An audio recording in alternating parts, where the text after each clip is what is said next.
안녕하세요. 제주에 있는 호텔에서 일하고 있는 야디입니다. 정말 너무 감사하게도 제 보잘것없는 채널에 댓글이 달리기 시작했습니다. 아마 대부분 호텔리어를 꿈꾸고 계시거나 갓 호텔업에 종사하게 된 분들이 이 업종에 대한 막연한 궁금증 또는 갓 접하게 된 문제들에 대한 고민으로 제 채널을 찾아주시는 게 아닌가 합니다. 그래서 준비했습니다. 야대는 어떻게 호텔리어를 하게 되었나? 전공이나 면접에 대한 궁금증도 가지고 계실 텐데 그 주제를 제 시선에서 조명해 보겠습니다. 좀 색다른 각도에서 바라보는 얘기이니 전혀 도움이 안 될 수도 있고 관점에 따라서는 큰 용기를 얻어가실 수도 있다고 생각합니다. 그럼 시작하죠.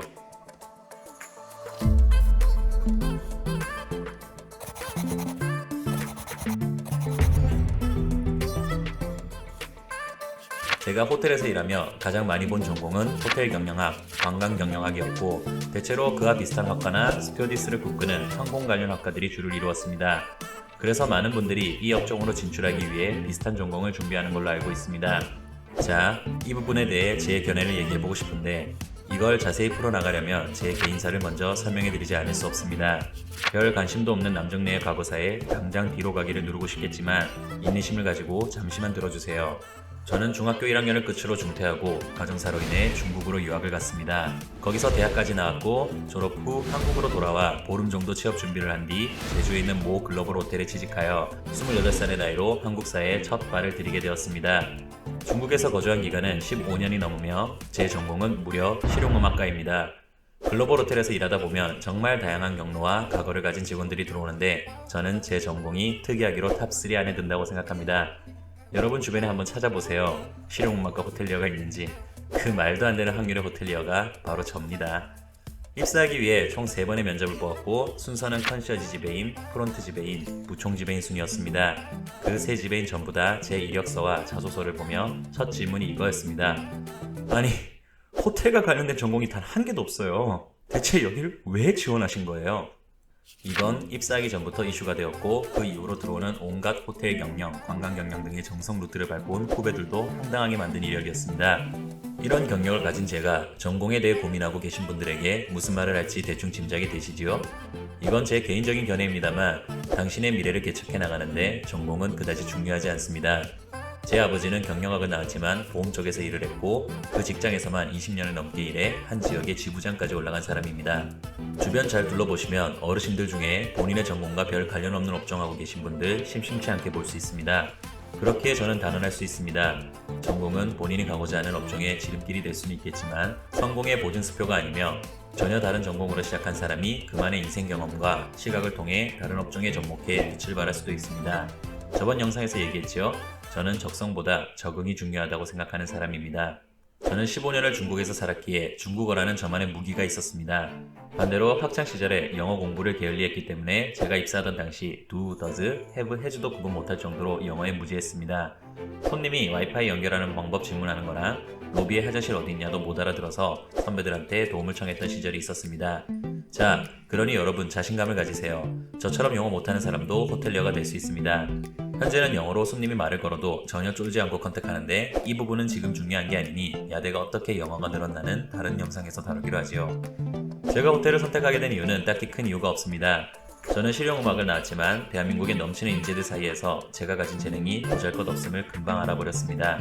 그런 곳에 제 남은 인생을 베팅하기에는 먹고 살지도 못할 것 같아서 남들보다 좀 잘하는 중국어를 무기로 삼아야겠다가 첫 시발점입니다. 대한민국에서 중국어를 제대로 써먹을 수 있는 지역은 서울, 인천, 제주 정도밖에 없습니다. 근데 사람 미치게 많고 미세먼지, 스모그, 황사가 난무하는 중국에 이미 질릴 대로 질린 저는 사람 넘치는 복잡한 도시에서 더는 살고 싶지 않았습니다. 그래서 자연환경 좋은 제주를 선택했고 아시다시피 제주도는 관광지라 서비스업이 주를 이루는 지역입니다. 또한 중국인들이 비자를 받지 않아도 올 수 있는 유일한 지역이지요. 그래서 항공, 면세점, 호텔 쪽에 이력서를 집어넣었고 그 중에 가장 빨리 붙은 게 5성급 호텔이었습니다. 진짜 별거 없어요. 그렇게 시작했습니다. 남들처럼 멋진 서비스, 품격 있는 호텔리어 이런 거 전혀 생각해 본 적도 없고 심지어 저는 살면서 호텔을 가본 적도 없는 호텔 1도 모르는 사람이었습니다. 호텔리어 준비하고 계신 분들 황당하시죠? 이런 제가 5성급 호텔에서 4년을 버텼고 주임 직급을 달았습니다. 고작 주임 단계 뭐 대수라고 자랑하냐고 생각하실 수도 있지만 제가 처음 얘기한 호텔 경영이니 관광 경영이냐는 제 동기들 중 남아있는 사람 한 명도 없습니다. 진짜 단 한 명도 없습니다. 전부 중도 포기하고 하차했고 개중에는 다시는 호텔업에 발을 들이지 않겠다고 서비스업 더는 못하겠다고 떠난 사람 부지기수입니다. 말이 좀 빙빙 돌았는데 결국 제가 하고 싶은 말은 하나입니다. 전공에 목숨 걸지 말아라. 비단 호텔리어뿐만 아니라 어느 업종을 가시든 그 업종 들어가기 전에 그 전공으로 시작해야겠다는 발상은 그냥 주입식 교육으로 길들여진 떠먹여주는 거에 익숙해서 나오는 발상입니다. 제가 음악을 제대로 배워보고 싶고 노래 잘 부르고 싶다고 해서 실용음악 선택한 것도 똑같습니다. 오디션 프로그램 봐보세요. 음악이라는 건 배우지 않아도 잘 부르는 사람은 겁나 잘 부릅니다. 어떤 한 분야의 재능이 있고 그 길이 즐거우면 알아서 자기가 더 잘할 길을 찾게 되고 그러다 보니 인정받고 그러다 보니 먹고 살 길이 찾아지는 겁니다. 저는 그걸 몰라서 재능도 없는데 잘하고 싶다는 욕심에 실용음악을 선택한 겁니다. 거기 가면 제가 달라질 줄 알았던 거지요. 이건 적응한다고 해결될 문제가 아니었으니까요. 비약이 심하고 편협한 시각의 주장이긴 한데 찰떡같이 알아들어 주시면 감사하겠습니다. 요는 그거예요. 본인이 하고자 하는 길이면 전공이 중요하지 않다. 본인이 잘할 수 있는 걸 찾고 그거에 매진하면 먹고 살 길은 반드시 찾아집니다. 그럼 여기서 면접에 대한 이야기로 넘어가 보죠. 취직이란 기업에서 요구하는 인재로 뽑히는 겁니다. 그게 본질이고 그에 관한 절차가 면접인 거죠. 그럼 뭐가 가장 중요할까요? 바로 내가 요구하는 그 인재다 라고 포장하는 게 가장 중요합니다. 이 포인트는 이력서와 저서서에서부터 시작합니다. 제가 일전에 세계 100대 기업에 인재를 연결해주는 컨설팅 회사에 계셨던 분의 강의를 들은 적이 있습니다. 그분의 강의에서 가장 인상 깊었던 내용이 여러분의 이력서가 일단 읽힐지 안 읽힐지 판단되는데 걸리는 시간이 얼마라고 생각하십니까? 제 책상에는 수백 수천 장의 이력서가 쌓여있고 저는 두 손가락으로 그걸 들어올려서 첫 문장을 봅니다.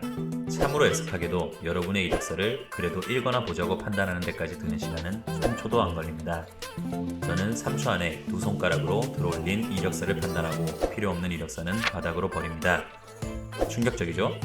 거기서 그분이 이어서 했던 말이 모든 사람들의 이력서를 읽어주고 싶지만 하루에 읽을 수 있는 양은 한정되어 있고 다 읽는 건 실질적으로 불가능하다. 그럼 나는 3초라는 시간에 무엇을 파악할까? 바로 이렇게 쓰면 윗사람이 흥미를 느끼고 편하게 읽어주겠다. 그 배려가 들어가 있는 그런 고민이 담겨있는 그런 센스가 담겨있는 이력서가 내 책상 위에 남아있다. 굉장히 모호하게 들리지만 여기서 우리가 이해해야 할 포인트가 있습니다. 상사가 어떤 기준으로 자소서를 보고 판단할지 그 기준을 우리는 알 수 없습니다. 스펙이 쩔면 이력서 통과야 당연하겠지만 스펙이 쩌는 분이 이런 고민할 이유도 없고 이런 영상 찾아볼 이유도 없겠지요. 대부분의 고만고만한 일반 사람들은 그 상사가 중요하다고 생각하는 기준을 알 수 없기 때문에 어떻게 적으면 상사가 흥미를 느낄까? 어떻게 적어야 문장이 편안하게 읽힐까? 어떻게 나란 사람을 포장해야 이 회사에서 필요한 인재라고 생각할까? 이 포인트에 방점을 찍으셔야 합니다. 자, 여기서 제가 제 케이스를 예로 들어보겠습니다. 30장의 이력서가 쌓여있고 거기서 29명이 저는 호텔리어를 꿈꿔왔고 호텔 일을 너무 배우고 싶으며 그래서 호텔 경영학과를 나왔고 이러저러한 서비스 경험을 해왔으니 많이 미숙하지만 조속히 업무를 배워 회사에 꼭 필요한 인재가 되겠습니다. 이런 소리를 하고 있을 겁니다. 여기서 비슷한 내용을 적은 비슷한 전공자들이 눈에 띌까요? 저같이 호텔리어랑 전혀 상관없는 사람의 자소서가 눈에 띌까요? 저는 호텔리어를 꿈꿔왔다. 호텔 일을 너무 배우고 싶다. 라는 말은 단 한마디도 적지 않았습니다. 저는 제 유학 케이스 자체가 하나의 스토리가 될 수 있었기에 중국에서 겪은 기상천외한 내용들을 담았고 이러한 척박한 환경에서 적응한 제가 뭐를 힘들어하고 어려워하겠습니까? 저는 적응잘할 자신이 넘치고 제주라는 지역에 중국 관광객도 많을 텐데 나처럼 중국어 하는 사람이 있으면 회사에 얼마나 도움이 되겠습니까? 이에 관련된 자소서를 썼습니다. 참고로 이 이력서와 자소서가 너무 특이하여 인사부 사람들이 기가 막혀했고 대체 이놈 어떤 놈인지 얼굴이나 보자며 일사천리로 이력서 통과가 되었습니다. 제가 장담하는데 윗사람들이 평범하고 일반적인 내용이 적힌 이력서보다 제 이력서를 더 정독했을 겁니다. 저 같은 경우가 극단적인 사례이긴 하지만 제가 무슨 말을 하고자 하는지는 아시겠지요? 자소서 쓰실 때 어떻게 하면 나란 사람이 튀어보일까? 어떻게 하면 이 사람 얼굴이라도 한번 볼까? 윗사람들에게 그런 흥미를 느끼게 만들어줘야 합니다. 이 사람 꼭 뽑아야겠다는 생각은 면접 때 들게 해주면 됩니다. 이력서 강탈하시는 분들은 이 부분 잘 새겨 들으세요. 당신이 이력서를 그만큼 흥미없게 적기 때문에 윗사람들이 안 보는 겁니다. 본인만의 독특한 경험, 창의적인 발상을 살려서 자소서를 작성해보세요. 최소한 강탈당할 일은 없을 겁니다. 그럼 면접에서는 어떻게 하면 좋을까? 우선 너무 긴장하지 않고 자신감을 가져야 합니다. 어떻게 긴장을 하지 않을 수 있어? 하해법은 크게 두 가지입니다. 첫 번째, 무한반복. 본인이 별로 가고 싶지 않은 회사 면접이 잡혀도 일단 무조건 가세요. 온갖 질문 들어보고 대답하고 그 짓을 여러 번 반복하면 면접도 익숙해집니다. 두 번째, 면접관은 네가 입사했을 때나 상사다. 이건 진리입니다. 당신이 그 회사에 뽑히지 않으면 그 사람 그냥 아저씨, 아줌마예요. 심지어 본인이 돈 주고 가면 손님입니다.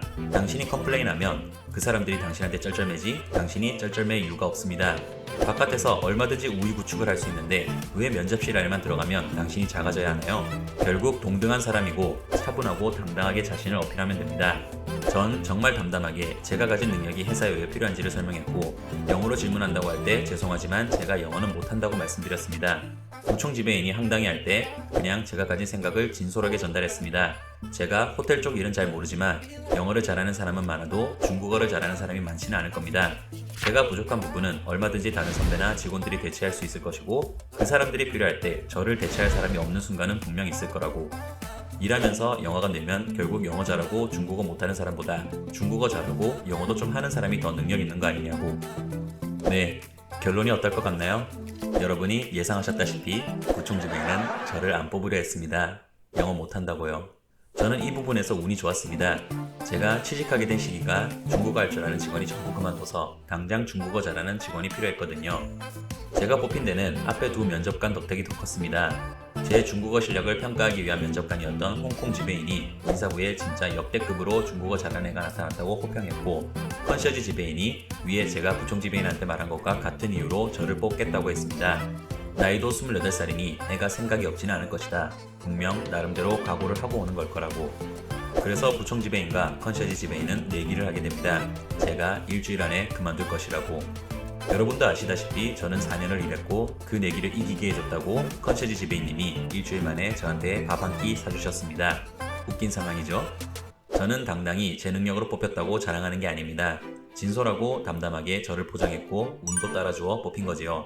단 하나 확실한 건 저는 면접 볼 때 긴장하지도 않았고 당황하지도 않았으며 모든 질문에 제 생각을 담담하게 들려주었습니다. 저를 안 뽑으려 했던 부총 지배인조차도 마인드 하나는 정말 좋다고 평가해 주었습니다. 그 이후 이직할 때도 마찬가지였습니다. 저는 4군데 호텔에 이력서를 넣었고 전부 다 뽑혔습니다. 물론 이는 5성급 호텔의 4년 경력과 주임 직급이 더 크게 작용했을 겁니다. 그래도 면접관들이 공통으로 했던 말이 있습니다. 서비스 마인드가 너무 좋으며 자신감이 넘치고 당당해 보이는 게 보기 좋다는 것이었습니다. 저한테 계장이나 대리 직급을 오퍼한 곳도 있었습니다. 연봉 협상 부분에서 최종적으로 한 곳을 선택하게 되었지만 저는 이 부분도 당당하게 말했습니다. 직급은 안 맞춰줘도 상관없으니 연봉을 맞춰달라. 연봉을 맞춰주면 오래 일하겠다. 한 직장에 오래 일하면 결국 그게 회사 입장에서도 더 좋은 거 아니겠냐고. 결국 한 회사는 제 주장을 들어줬습니다. 아시겠죠? 회사가 당신을 뽑고 싶게 만드세요. 거기에 포인트를 맞추고 본인을 잘 포장해보세요. 제 경험이 일반적인 호텔리어 면접을 준비하는 분들이 보기에는 다소 거리가 먼 얘기이기도 하죠. 이게 뭐야? 나랑 전혀 상관없는 얘기잖아. 라고 느끼실 분들 분명 있을 겁니다. 그냥 이런 경우가 있다고 보여드리고 싶었고 저 같은 놈도 호텔리어 할 수 있다는 걸 알려주고 싶었습니다. 여러분이 꿈을 이루고자 하는 길에 정석이란 없습니다. 지금 가고 계신 길이 또 하나의 길이며 그 길의 주인공은 당신입니다. 이 다음 내용으로는 신입 때 제가 어떻게 적응하며 살아남았는지를 다뤄볼게요. 이 컨텐츠가 여러분에게 많은 도움이 되었으면 좋겠습니다. 이상으로 호텔리어와 고객 모두를 위한 채널 야대였습니다.